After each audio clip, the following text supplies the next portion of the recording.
इस particular video में मैं डिक्सन टेक्नोलॉजी के बारे में डिस्कस करने वाला हूं कि आपका 22 तारीख का स्ट्रेटजी क्या होना चाहिए। तो बहुत सारे जो ब्रांड है उनका जो मैन्युफैक्चरिंग है डिक्सन टेक्नोलॉजी करता है। ओके, तो डिक्सन टेक्नोलॉजी बहुत ही शानदार स्टॉक है। आत्मनिर्भर भारत के अंतर्गत इंडियन गवर्नमेंट भी डिक्सन टेक्नोलॉजी को सपोर्ट करता है ताकि जो निर्भरता है चाइना के ऊपर वो कम हो सके और इलेक्ट्रॉनिक्स ड्यूरेबल गुड्स में डिक्सन भारत का कोई भी कंपनी जो है अच्छा प्रदर्शन करे ताकि जो चाइना से जो हमारा प्रोडक्ट आता है इलेक्ट्रॉनिक गुड आते हैं वो कम हो जाए और निर्भरता कम हो जाए। तो डिक्सन टेक्नोलॉजी को गवर्नमेंट भी सपोर्ट करता है, तो ये एक खास बात है।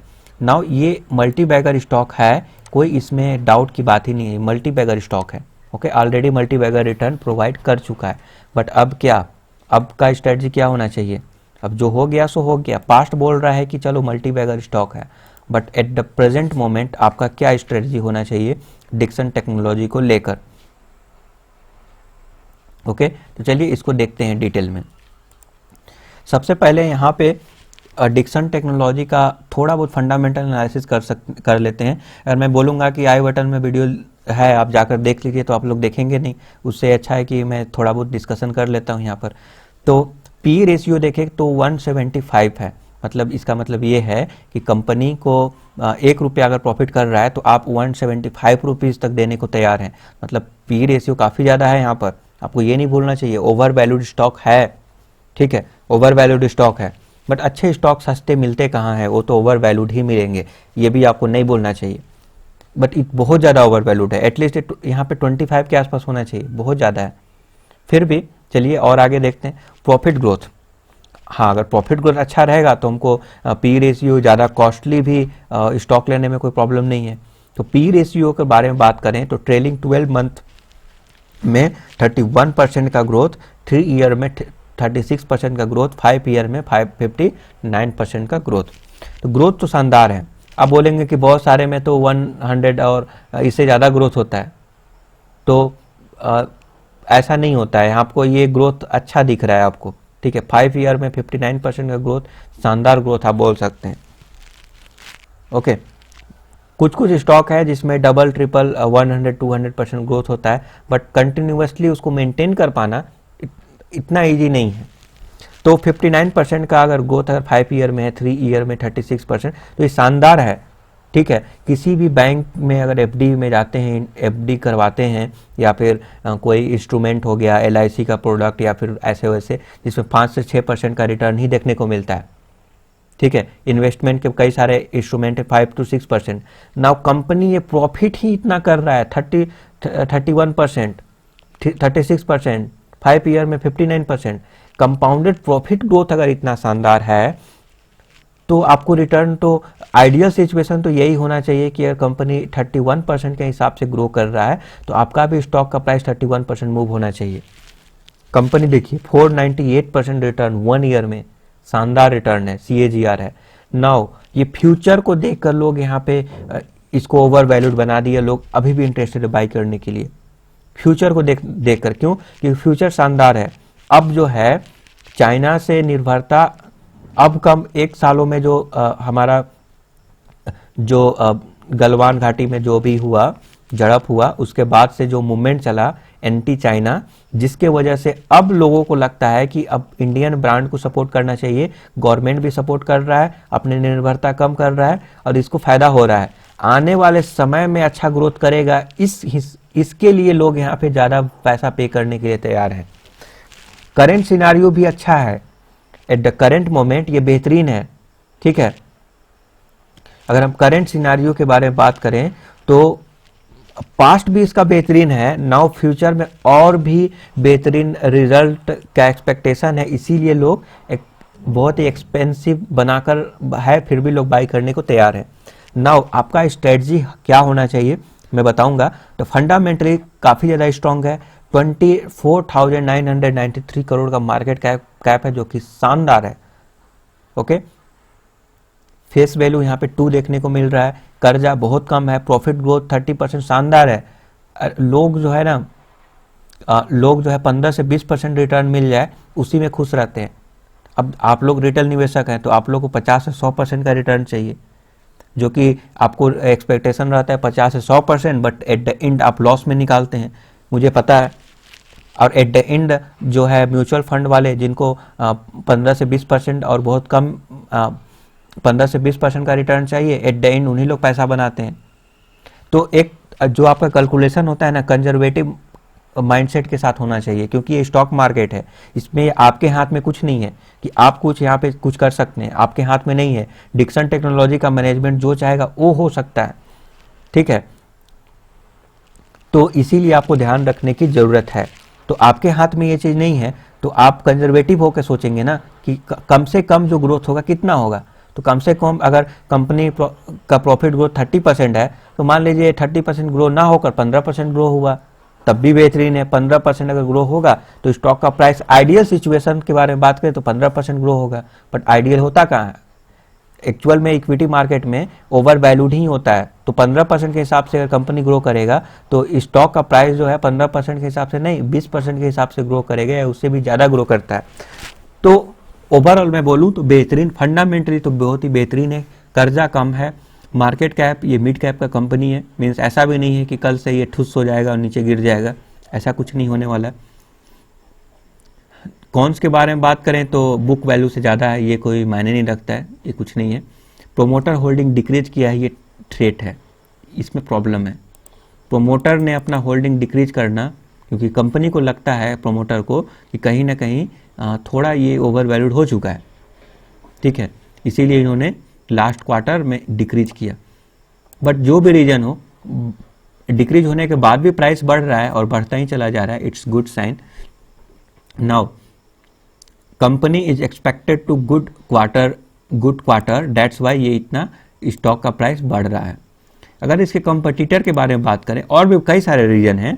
कंपटीटर में देखिए, इसका कोई कंपटीटर है क्या? कंपटीटर देखिए, इसका देख सकते हैं 4000 समथिंग इसका प्राइस चल रहा है। इसका देखिए MIRC इलेक्ट्रॉनिक्स, कुछ नहीं है, कुछ नहीं, इसका कोई कंपटीटर ही नहीं है। अगर रियल में अगर इसके कंपटीटर के बारे में बात करें, जो इलेक्ट्रॉनिक्स गुड में मैन्युफैक्चरिंग करता है, there is no competitor. That's the reason लोग इतना एक्सपेंसिव होने के बाद भी बाई कर रहे हैं। तो क्या है यहाँ पे मामला? गुड क्वार्टर रिजल्ट आएगा फ्यूचर में। बहुत सारे लोग ने प्रेडिक्ट कर चुका है कि अच्छा रिजल्ट आएगा, क्योंकि डायरेक्टली और इनडायरेक्टली इसी कंपनी को प्रॉफिट हो रहा है। एंटी चाइना मूवमेंट की वजह से गवर्नमेंट भी हेल्प कर रहा है। इसका कंपटीशन भी नहीं है, बहुत कंपटीटर है तो उस लेवल का नहीं है जो इसको कंप्लीट कर पाए। तो इन सारे चीज़ को कंसिडर करें तो डिक्सन टेक्नोलॉजी एक शानदार स्टॉक है। क्वार्टर रिजल्ट भी बेहतरीन है, सब कुछ शानदार है, इसमें कोई दो राय नहीं है, सब कुछ बेहतरीन है। प्रोमोटर होल्डिंग के बारे में बात करें तो यहाँ पे देखिए 29% पब्लिक का है। क्या बात है? मतलब होता क्या है ना कि पब्लिक ऐसे देखिए, पब्लिक 29% होल्ड करके रखा है, ये एक थ्रेट है एक्चुअली। पब्लिक का ज़्यादा होल्डिंग नहीं होना चाहिए, क्योंकि पब्लिक को समझ नहीं है। न्यूज में आ गया कि चलो डिक्सन टेक्नोलॉजी बेहतरीन है, चलो बाई करते हैं, सब सारे लोग कूद गए बाई करने, बढ़ा रहे, ऊपर नीचे कर रहे। 29% अच्छे स्टॉक में क्या होते हैं ना, FIS DIS पहले जाते हैं, पहले अपना होल्डिंग बढ़ाते हैं, बट पब्लिक का 29% है। इट्स ओके, मतलब खराब नहीं बोलेंगे, पब्लिक का इसलिए है क्योंकि बेहतरीन स्टॉक है, इसीलिए पब्लिक का यहाँ पे ज़्यादा है। बट कहने का मतलब ये है कि अगर पब्लिक का अगर कम होता तो अच्छा होता। तो इसका मतलब क्या है कि पब्लिक ऊपर नीचे कर रहा है, आपको ये भी समझने की जरूरत है। पब्लिक अप्स डाउन्स कर रहे हैं इसके प्राइस को, अप डाउन्स तो नहीं बोलेंगे, अप्स ही कर रहे हैं। तो नाउ कंक्लूजन पे आते हैं। नाउ और भी साइट्स क्या बोलते हैं तो उसके बारे में देखें तो यहाँ पे देख सकते हैं कि ड्यूरेबिलिटी स्कोर 80 है, valuation score very expensive valuation, मतलब वैल्यूएशन तो एक्सपेंसिव है ही, कोई इसमें दो राय थोड़ी है, बहुत ज़्यादा कॉस्टली हो चुका है। अब इस टाइप के स्टॉक तो कॉस्टली होते ही हैं, आपको थोड़ी ना सस्ता मिलेगा। तो there are lots of pros हैं, देख सकते हैं बहुत सारे प्रोज हैं। FIIs भी अपना इंक्रीज किया है होल्डिंग। वीकनेस के बारे में बात करें तो म्यूचुअल फंड डिक्रीज किया है, क्योंकि उन्हें लगा होगा कि ओवर वैल्यूड हो चुका है।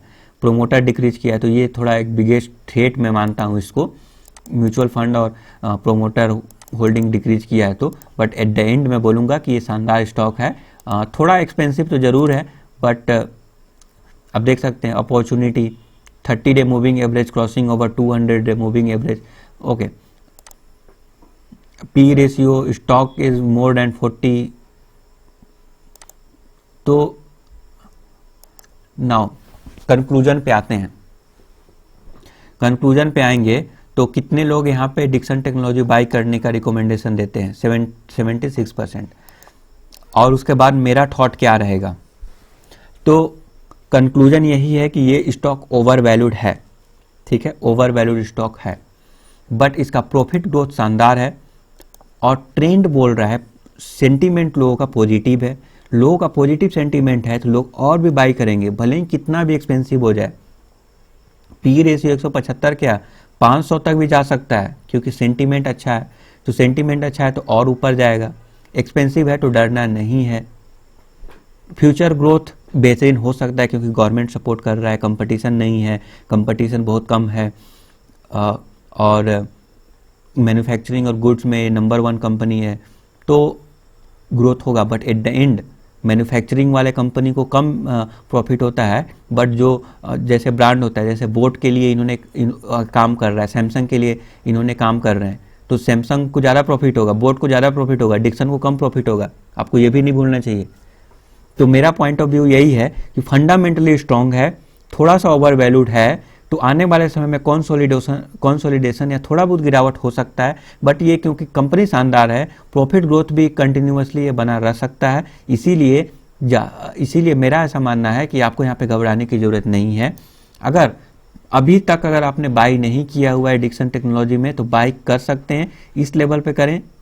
तो मुझे लगता है थोड़ा और नीचे आ जाता तो कर सकते हैं। देखते हैं कल का मार्केट का सेंटीमेंट क्या है। अगर पॉजिटिव अगर सेंटीमेंट अगर है तो फिर इट्स ओके, आप बाई करना चाहते हैं तो कर सकते हैं, बट आपको राइट टाइम पे निकल जाना पड़ेगा थोड़ा और ऊपर जाने के बाद। और अगर निगेटिव सेंटीमेंट अगर बनेगा तो आप होल्ड करेंगे, वॉच करेंगे, कुछ नहीं करना है यहाँ पे। तो क्या करना चाहिए एट द एंड?